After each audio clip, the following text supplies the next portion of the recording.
semuanya. Halo semuanya. Perkenalkan kami dari kelompok 1. Di sini kami sudah bersama Bapak Bagus Mariano. Ya, Bapak Bagus Mariano selaku produsen kedelai. Tempe kedelai. Di sini saya Kecia Febriani sebagai pewawancara, ada M Farid Ridwan sebagai pewawancara, Kinanti Setia Anggara ini sebagai notulen, Gilang dan Rahitsa sebagai dokumentasi. Baik, untuk Bapak Bagus Mariano, di sini kami punya beberapa pertanyaan seputar kapan sih Bapak memulai usaha ini? Dari tahun 2019. Tahun 2019. Ya. Kira-kira untuk modal awalnya itu berapa, Pak? Untuk modal awalnya kisaran di 5 jutaan. Jadi itu sudah meliputi kedelai, terus peralatan-peralatan, plastik, kayu, pokoknya modal awalnya sekitar 5 juta. Baik, 5 juta. Untuk karyawannya sendiri itu Bapak otodidak atau karyawan lainnya mungkin? Iya, untuk karyawan sendiri saya mengambil dari lingkungan terdekat, ada yang dari keluarga, ada yang dari tetangga. Ya, karena karyawan itu kan belum bisa, jadi terpaksa ya saya dari awal mengasih tahu mereka gini caranya. Jadi sekarang sudah alhamdulillah bisa dan karyawan saya sudah ada sekitar 6 orang. Berarti Bapak secara tidak langsung itu membuka lapangan usaha ya Pak ya bagi orang-orang sekitar ya Pak? Ya, insya Allah demikian. Dan untuk kedepannya ini kan saya melayani SPPG, 6 SPPG. Untuk SPPG yang pertama SPPG Pemetung, kemudian yang kedua SPPG Pantimulyo, Tegalrejo, Nusa Bakti, Sriwangi. Itu untuk sementara sekitar 6 SPPG yang saya supplier, yang saya story. Jadi mungkin nanti karyawan saya mungkin kisaran sekitar 10 orang. Ya. Oke, 10 orang.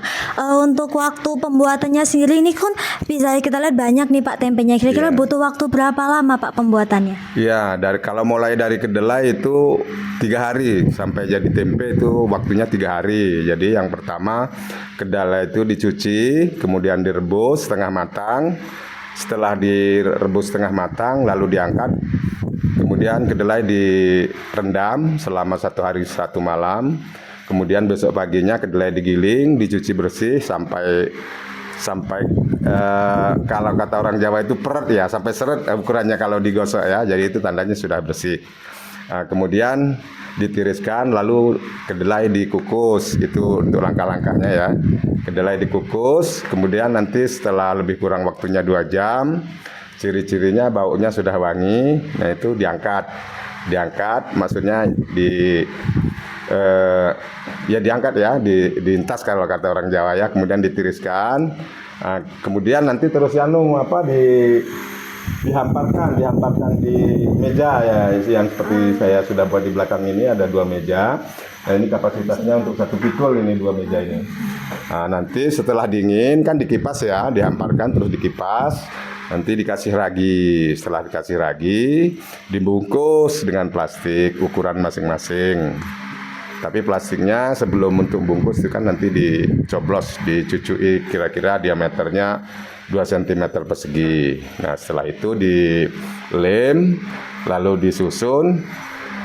Penyusunan itulah yang namanya fermentasi. Jadi fermentasi itu selama 2 hari 2 malam. Jadi kalau tadi dari awal ngerebus, kemudian direndam 1 hari 1 malam. Nah kemudian dilanjutkan dengan fermentasi itu selama 2 hari 2 malam. Jadi 3 hari 3 malam ya. Nah itu sudah jadi tempe dan bisa istilahnya kita antarkan ke konsumen. Terus sebagian kita jual ke pasar. Jadi tadi itu kan Bapak bilang nih katanya itu harus dicoblos dulu. Itu tujuannya supaya apa nih Pak? Apa kok misalkan nggak dicoblos dia nggak jadi atau gimana nih? Ya betul, kalau nggak dicoblos dia nggak jadi. Karena tempe ini berkaitan dengan istilahnya jamur ya. Jamur di dalam tempe itu namanya spora. Jadi harus ada ruangan udara, Kalau dia istilahnya tidak dicoblos, dia tidak akan tumbuh jamur dan membusuk. Jadi syaratnya harus dicoblos untuk ruangan udara supaya jamur bisa berkembang. Nah, jamur tempe itu namanya spora. Ya, itulah yang menjadikan dia tempe di kemudian hari. Baik, selanjutnya untuk Saudari Fahri bisa bertanya. Untuk alat yang digunakan tradisional atau modern? Sementara ini kita memakai alat tradisional, ya yang modern ada. Untuk gilingnya kita pakai mesin, terus untuk nyucinya kita tradisional, terus alat-alat untuk merebus, untuk mengelem itu masih tradisional, pakai lampu minyak tanah. Tentunya dalam pembuatan tempe ini pasti menggunakan alat atau bahan. Bahan dari mana, berapa banyak, harga dan mereknya apa? Mungkin Bapak bisa kasih tahu di ininya, Gimana? di bahannya langsung. Ya, untuk bahannya yang pertama kedelai. Kedelai itu ada di toko-toko terbesar, terutama toko-toko yang menjual sembako biasanya ada ya. Jadi untuk kedelai itu per kilonya itu kalau sekarang itu 9.200 per kilogramnya, itu untuk mendapatkan bahan bakunya. Kemudian untuk bahan baku yang lain yaitu kayu, terus plastik. Kalau kayu mesan secara istilahnya manual lah, di lingkungan kita sini ada yang tukang kayu bakar ya, mobilan. Jadi kalau kayu bakar itu per mobil pickup kecil itu 450.000. Nah, kemudian untuk plastiknya per kilo itu 35.000. Nah, kemudian untuk dandang, untuk ngerebusnya itu yaitu pulang lagi ke ukuran. Kalau ukuran yang sedang yang muat 50 kilo itu harganya 750.000. Kalau yang muat 60 kilo itu kemarin saya beli 950.000. Ya. Untuk kemasan yang digunakan tradisional atau modern? Kemasan yang digunakan tetap tradisional. Menggunakan daun? Tidak, kita semuanya plastik, menggunakan plastik. Ini limbahnya adalah air. Jadi kalau saya menanggulangi limbah tersebut, saya siapkan drum. Ini drum besi, bekas drum untuk minyak. Nah, ini saya tampung di sini. Nanti ada yang ngambil, kawan-kawan yang ngingon sapi itu ngambil tiap pagi 2 keruntung. Terus ada tetangga juga minta. Ini drum untuk penampungan limbah ya. Kemudian ini tungku ini sebanyak untuk 7 dandang. 7 dandang yang ukuran 60 kilo tadi. Ini kan dua ya, ini 2 yang besar-besar. Jadi 7, dan peralatannya untuk sementara ya ini untuk penampung air untuk nyuci. Terus kemudian ini dandang untuk kita ngerebus. Nah, ini jadi semuanya kita memakai stainless karena bagaimanapun juga tempe itu dikonsumsi oleh kita sendiri. Jadi saya sebagai pedagang harus bertanggung jawab untuk kebersihannya.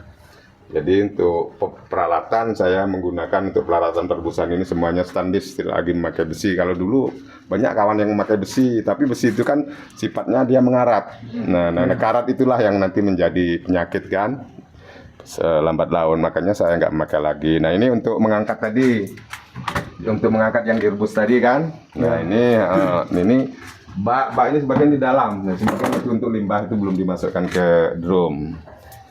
Nah, ini peralatan diantaranya yang dipakai. Nah, terus kemudian ini meja untuk mendinginkan, untuk menghamparkan setelah dikukus terakhir tadi. Nah, kemudian dihamparkan di sini, dikipas sampai dingin. Begitu dia dingin kita kasih ragi. Jadi untuk ukuran ragi, kalau istilahnya cuacanya sedang kayak gini mungkin kisaran di 30 derajat Celcius ya. Ya. Nah, itu per 10 kilo itu 1 sendok makan. Ya, untuk ukuran raginya per 10 kilo lebih kurangnya 1 sendok makan. Ya, jadi adik-adik mau ngeliat yang sedang produksi ada di dalam yang untuk jualan di pasar. Kalau ini untuk istilahnya untuk dapur SPPG, ini khusus yang ruangan ini ya. Satu ruangan ini untuk SPPG yang saya sebutkan tadi. Kemudian untuk pembuatan yang untuk jual di pasar Gumawang tentunya. Nah, ini contohnya yang saya bilang tadi, ditiriskan, begitu sudah diragi. Nah, ini yang sudah diragi. Nah, kemudian ini jadinya nanti ini tempe. Setelah 3 hari yang saya katakan dari awal tadi, ini jadinya terus seperti ini. Ini sudah siap kita jual, sudah ready. Nah, kemudian untuk dapur-dapurnya yang di sini mau dilihat nggak? Boleh Pak, boleh. Nah ya, nah ini box-box ini untuk wadah yang yang sudah dibungkus. Nah terus plastik yang saya katakan tadi harus dicoblos, dilobangi. Nah ini ya. Buat udara. Nah, ini kisaran lebih kurangnya 2 cm lah, 2 cm persegi ya. Ini harus dicoblos karena untuk ruangan udara. Kalau dia nggak dicoblos nanti jamurnya nggak berkembang. Pernah rugi atau enggak? Sebenarnya kalau dagang itu ya sudah pasti ya ada untung rugi, cuman ruginya mungkin sekali-sekali saja. Ya banyaklah untungnya. Cuman kalau dikatakan nggak pernah rugi, bohong kan. Jadi begini, faktor rugi itu kadang-kadang kalau untuk yang jualan di pasar kan kita berangkatnya malam ya. Nah jam 2 malam itu kita berangkat. Nah ternyata hujan, iya jadi hujan, jadi langganan itu nggak pada datang kan, nah, otomatis yang nggak habis jualannya.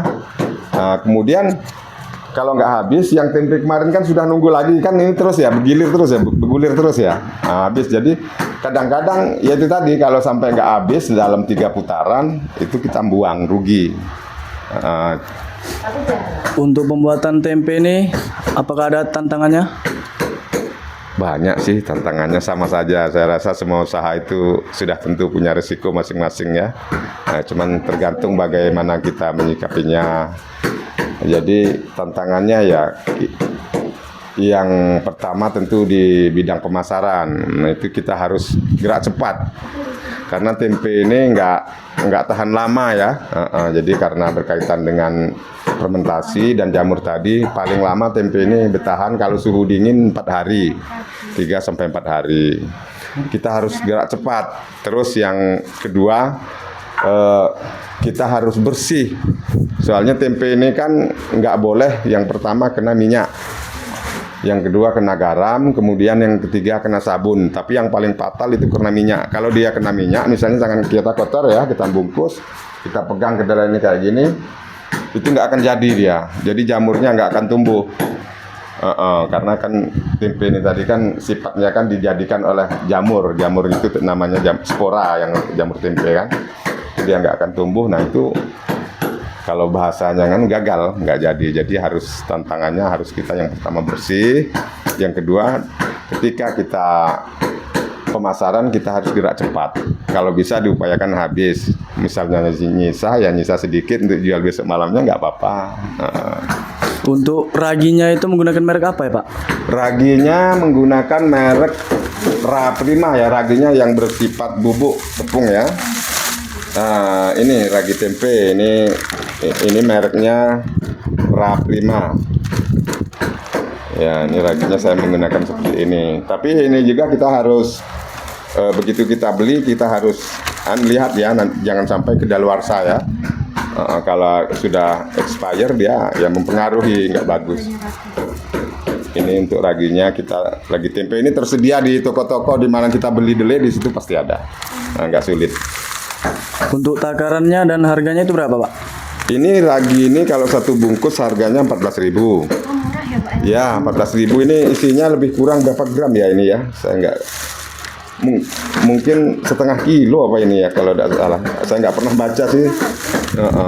Mungkin sekitar setengah kilo lah kalau ukuran anunya. Nah untuk ukuran menggunakannya yaitu tadi per 10 kilo itu 1 sendok makan. Itu kalau cuacanya agak dingin kayak gini ya kisaran di 30 derajat. Cuman kalau dia panas ya kita ngurangi, menyesuaikan. Oke baik Pak, terima kasih ya. Oke, terima kasih juga. Mudah-mudahan kunjungan anak-anak saya semua bermanfaat. Dan itu dijadikan bahan di sekolahan. Nanti ilmunya ditularkan kepada adik-adiknya yang lain, dan mudah-mudahan ya siapa tahu mau nanti kan mau usaha tempe kan sudah dapat ilmunya. Dan saya terbuka kalau mau bertanya, kalau mau istilahnya berguru bikin tempe, saya siap. Saya senang menularkan ilmu saya untuk saudara-saudara saya. Sebelumnya terima kasih Bapak atas waktunya. Di sini kami ada satu pertanyaan lagi nih buat Bapaknya.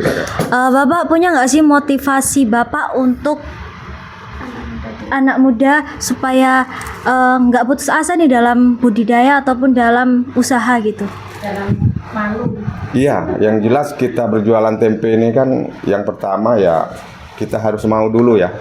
Ya artinya kita kembali kepada istilahnya prinsip kita hidup. Kita hidup ini harus punya tujuan, itu yang pertama. Kalau kita punya tujuan, insya Allah kita ada semangat, kita maju. Tapi kalau kita nggak ada tujuan ya mau istilahnya begitu-begitu saja nggak akan ada peningkatan ya. Jadi untuk sekarang ini kebetulan anak-anak yang saya rekrut ini ialah anak-anak pengangguran, anak-anak bujang yang nggak biasa begawe, yang kalau ada orang istilahnya begawe dia nggak diajak.